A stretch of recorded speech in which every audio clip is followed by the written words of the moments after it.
Suicide to Life. And this is a very sobering topic. James, we want to welcome you to the program. Hi, thank you for having me today. It's a privilege to be here. What kind of music you like, James? I like a mixture of everything. Oh, so that bluegrass. I'm not a big fan of bluegrass. Well, I forgot that. You forgot. Yeah, We could have a bluegrass band match. come up and play a couple songs, just to please the bluegrass band. We got the biggest church in America right there, just with those 10 there you go. worship styles And covered. that's what it's all about. Yeah. I would like to hear a mixture of bluegrass with an organ. I think that That would be different, yes. Yeah, I think that would sound cool. Bluegrass. I think those are mutually exclusive. You think so? Yeah. Bluegrass with an organ. Jim Atkisson is our guest, and we are going to talk about Jim's story. It's as Ed said, sobering is the word to use. The book that Jim has written is called A Change of Heart from Suicide to Life by James L. Atkisson, our guest. Atkisson. You still live in Maryland? Yes, I do. I live about an hour west of D.C. in the suburbs. Okay. Well, your book is called A Change of Heart from Suicide to Life, and it's wow. Your story is, had things been a little bit different, you wouldn't be talking to us today, Jim. Yes, that's true. About another, I would say, 3 minutes or an inch, the life that I know today would never have happened. All right, take us back to the beginning. Take us back so that our listeners understand who you were and where you came from and that kind of thing. I grew up in a kind of a rough environment. My mom left when I was 4. I had little contact with her from the day she left. About the age 10, my father experienced some violent type aggression towards me, and there developed some child abuse in my home. I lived under that for a number of years, and as a result of that, I began to experience depression. I began to feel invisible to the world. I noticed that if I contemplated thoughts of flying away whenever the abuse and things were going on, I felt a sense of peace. And these thoughts transpired until about the summer of 1985. I was a freshman in high school. Report cards were always a trigger point in my home, and I had a bad semester my freshman year of high school. And school was always my sanctuary away from home. I was always safe at school, and I dreaded things like summer vacation, Christmas break, and so forth. I was home alone beginning of June 1985, and I remember seeing a gun. I remember thinking, if I pick this gun up and I pull the trigger, all of my troubles will be over. And so I remember saying at that moment yes to suicide. I was going to take my life. But I found it was one thing to contemplate suicide, to plan suicide. It was a different matter to actually shoot myself. Hey, Jim, let me stop you just there in the course of this story, because I don't want to leave too quickly the events and the circumstances that led you to this point. You said something in your book that I don't think I'd ever heard anyone say. I'm sure someone has said it, but you said we are not born with the desire to take our life. That's true. I thought that was fascinating, because the situation that your life was like, as you described it, is the complete opposite of what most kids would say. Most kids would say, I can't wait for Christmas break. I can't wait for summer school. I don't like school. I'd rather be home. But yours was the complete opposite of that. So it seems to me what you're saying is that a lot of times people, their circumstances become so overwhelming that the idea of suicide becomes the opposite of what most people don't want to die. Yeah, it becomes the better option on the table. When you feel like the doors are, my book is not filled with the idea of doors, and all the doors are slamming shut on you. When you think my current circumstances are unbearable, suicide becomes, if you entertain the thought long enough, it literally becomes an option on the table. And I've never seen a baby picture of children with depressed looks on their face where they want to die, or toddlers. And so life events and circumstances happen, and for some of us, the thought of suicide becomes like other people may turn to crack or heroin. It becomes a thought, it becomes a way of coping with our reality. And unfortunately, like it has a destructive element to it that I wasn't prepared for what I had done to myself, I found, after I pulled the trigger as a teenager. Now, in your book, you talk about the fact that you you started reading about suicide and you started reading about the signs, the so-called cries for help. And you actually, if I got this right, you purposefully began to demonstrate some of those signs, hoping that someone would see and help. Did I get that right?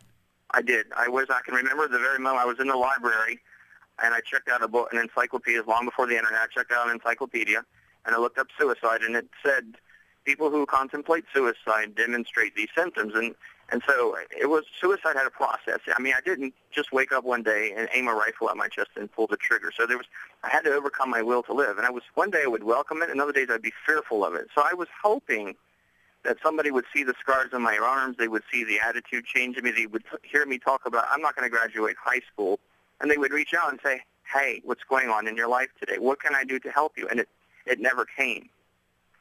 We're talking to Jim Atkisson and how can people get a copy? What's the title of your book and your story? And sure. How it's can actually it's a series, but the best thing to do would be to visit my website. It's www.FromSuicideToLife.com, and it gets more into my story and why I wrote the books the way I did. FromSuicideToLife.com? Yes, sir. Now, Jim, how old were you when this happened? I was 16. Okay, tell us what you did that day. Sure.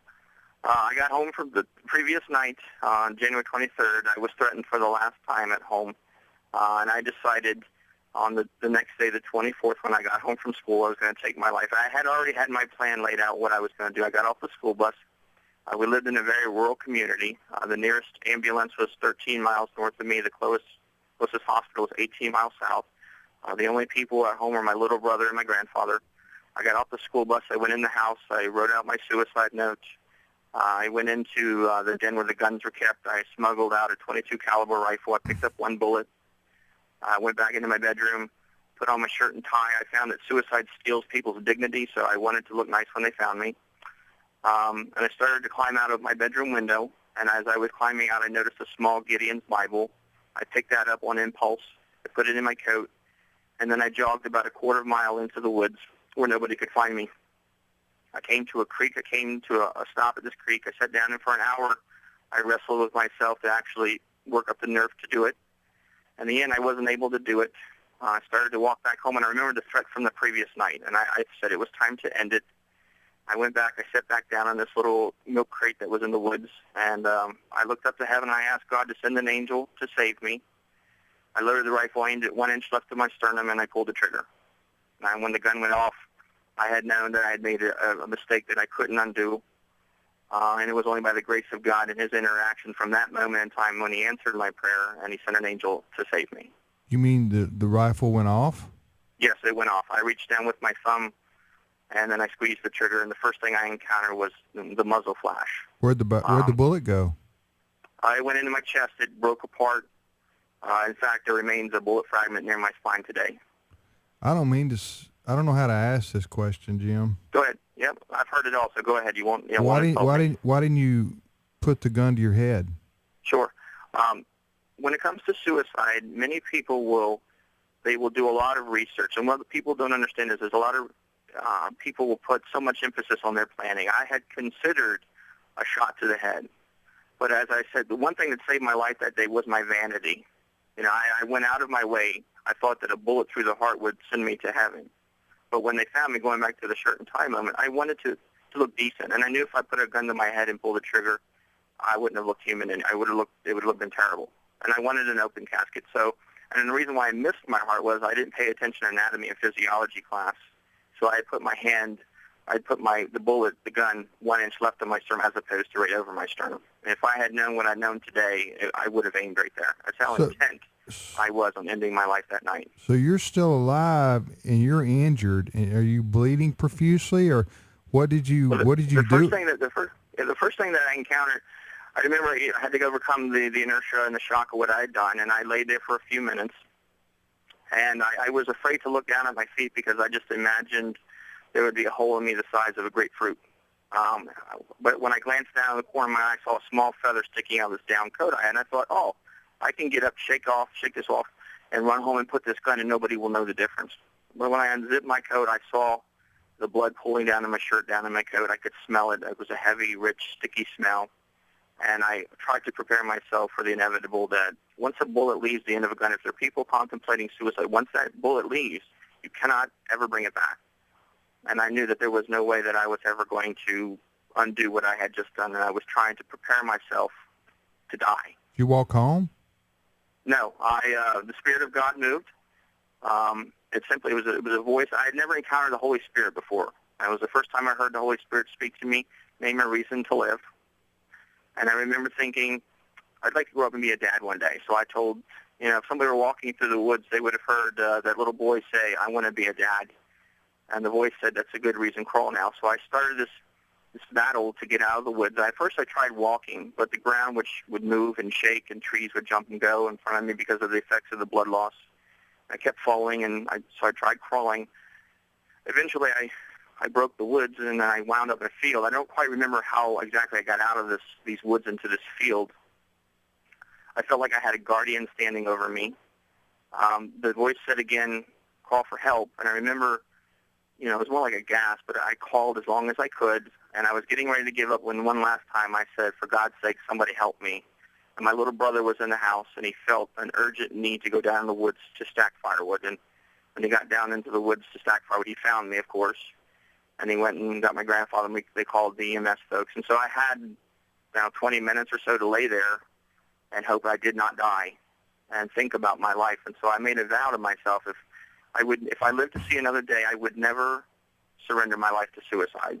And I went nearly 2 hours of surgical intervention. The surgeons had to do the cardiac massage on my heart. I mean, I bled out. It was another few minutes, and the life I have today wouldn't have happened.